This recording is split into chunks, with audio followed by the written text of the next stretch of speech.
ईश्वरो गुरुरात्मेति मूर्तिभेदो विभागिने व्योमवत् व्याप्तदेहाय दक्षिणामूर्तये नमः। ॐ पूर्णमदः पूर्णमिदं पूर्णात् पूर्णम् उदच्यते पूर्णस्य पूर्णमादाय पूर्णमेव अवशिष्यते। ॐ शान्तिः शान्तिः शान्तिः। ॐ प्रणाम। भगवान भागवतमृत स्वामी खंडानंद सरस्वती जी की व्याख्या।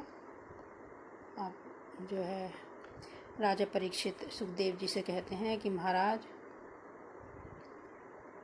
मैं उन्हीं प्रभु का चरित्र श्रवण करना चाहता हूँ,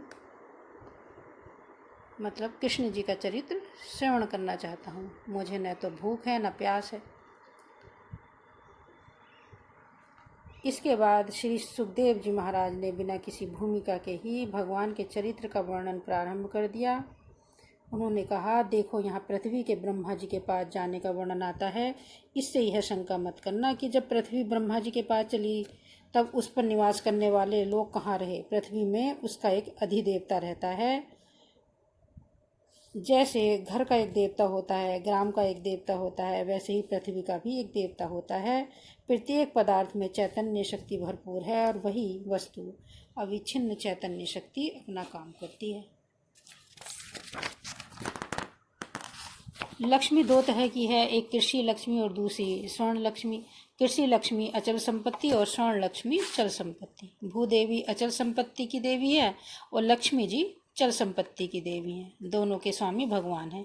इसलिए कोई भी अपने को श्रीपति या भूपति कहने का अधिकारी नहीं है। एकमात्र सर्व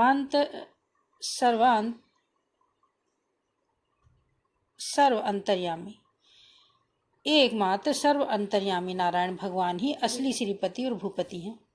इसलिए जब भूदेवी वैकुंठ में जाने के लिए उद्यत हुई तब उन्होंने सोचा कि मैं अकेली कैसे जाऊं। यह सोचकर वह नारायण के पुत्र ब्रह्मा के पास गई। ब्रह्मा नारायण के पुत्र तो हैं, परंतु न तो लक्ष्मी देवी के द्वारा उत्पन्न हैं और न भूदेवी के द्वारा। वे तो नारायण के नाभि कमल से उत्पन्न हैं। इसलिए वे भूदेवी और लक्ष्मी देवी दोनों के प्रति तटस्थ हैं।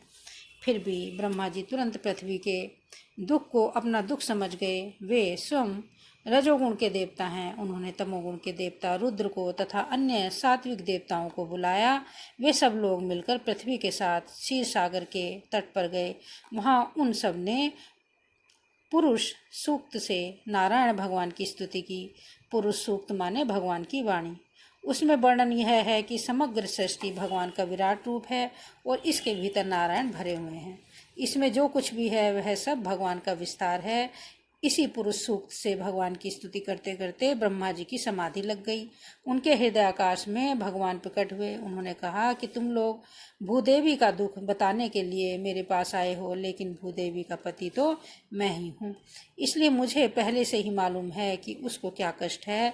वह पति कैसा होगा जिसको अपनी पत्नी का दुख ही मालूम न हो और उसके पास कोई डेपुटेशन आकर बताए कि आपकी पत्नी को तकलीफ है।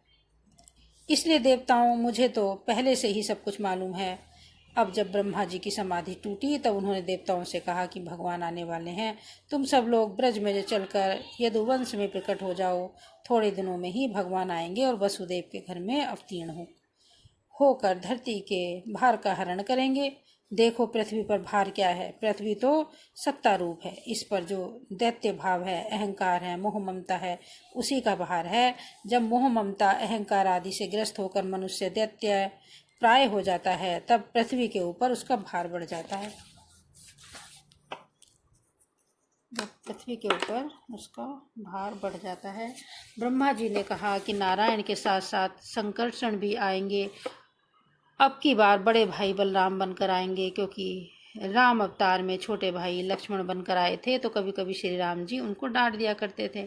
उनकी एक भी नहीं चलती थी। इसलिए उन्होंने कहा कि अब की बार बड़ा भाई बनकर चलूँगा तो कभी कभी मैं डांट दिया करूँगा, क्योंकि छोटे भाई को बड़े भाई की बात माननी पड़ती है।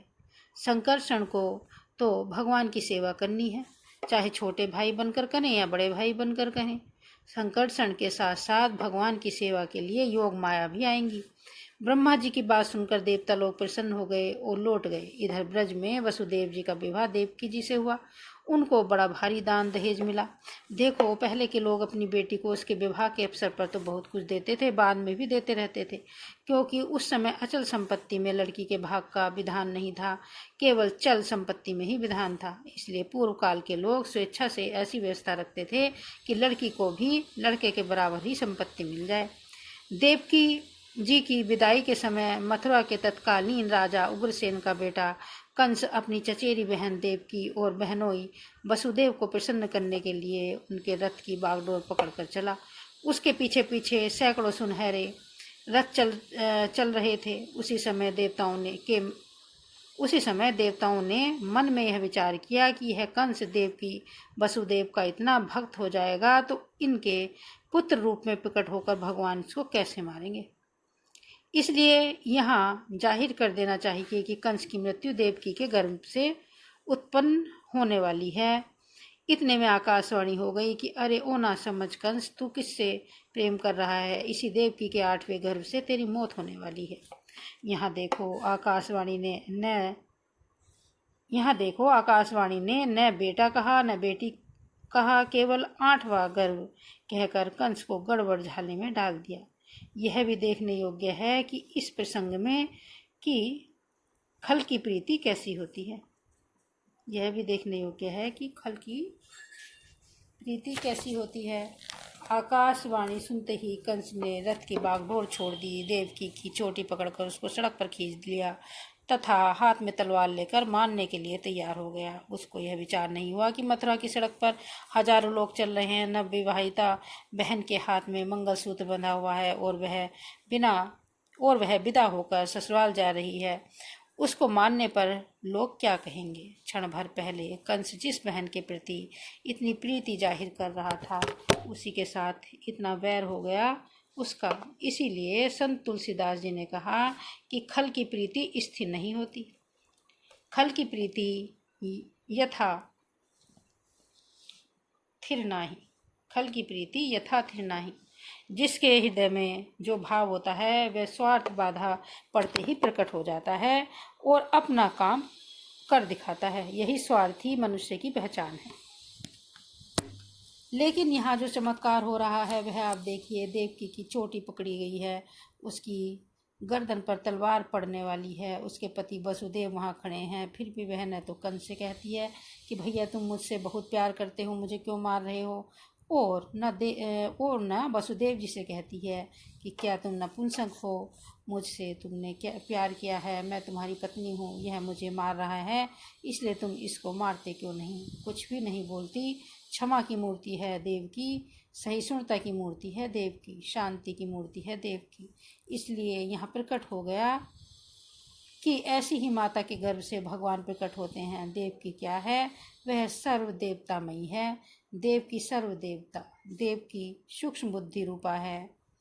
इसी तरह वसुदेव जी क्या हैं? वे विशुद्ध सत्य हैं।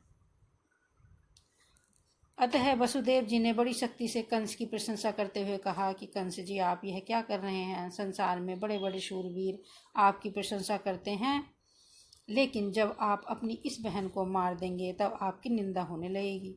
रही बात मरने की, यह तो एक दिन मरना ही है, वह तो एक दिन मरना ही है, उसके लिए इस बेचारी को क्यों मारना?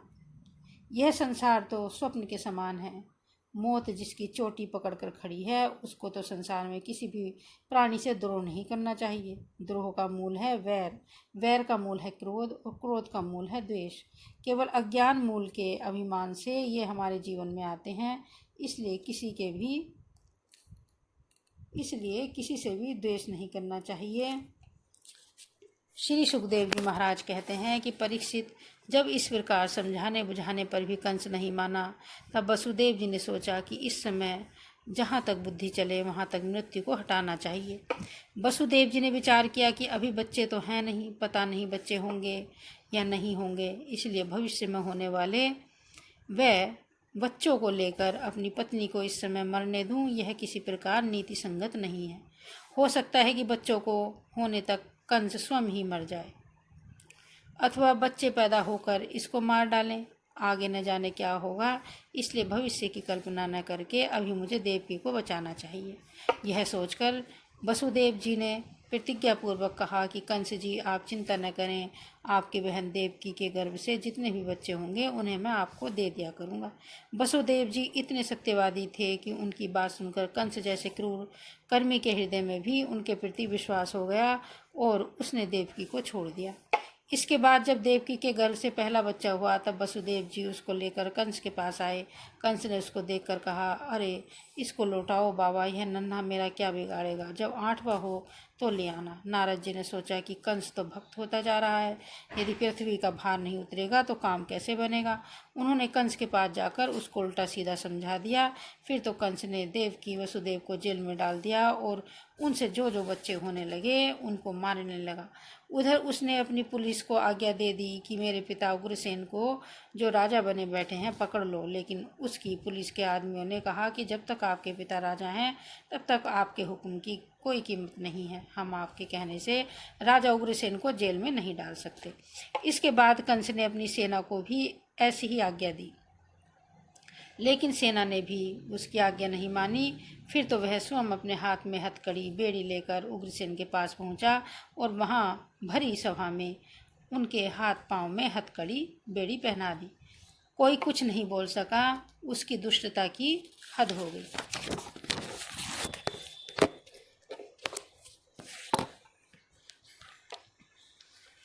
इससे सिद्ध होता है कि कंस को जब उसके सिपाहियों को सहयोग नहीं मिला,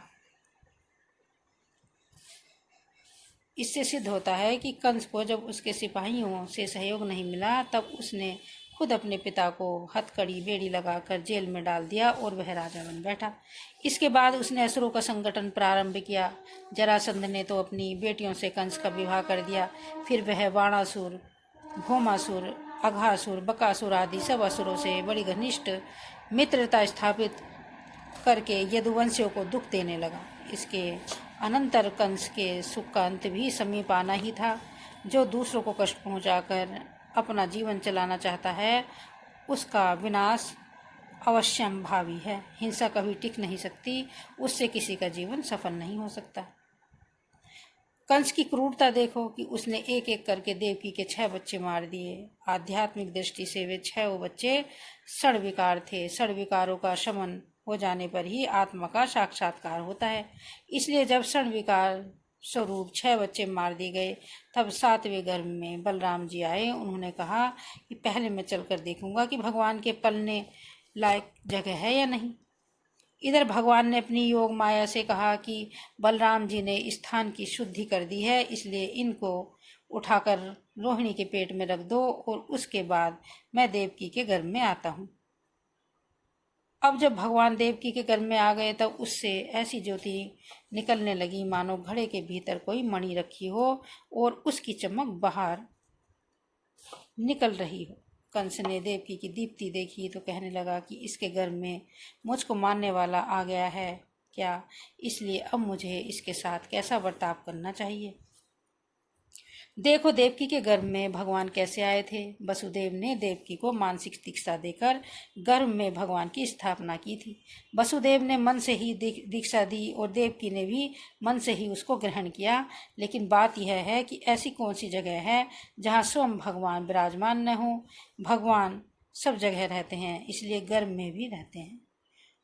ओम शांति शांति शांति। प्रणाम भगवान।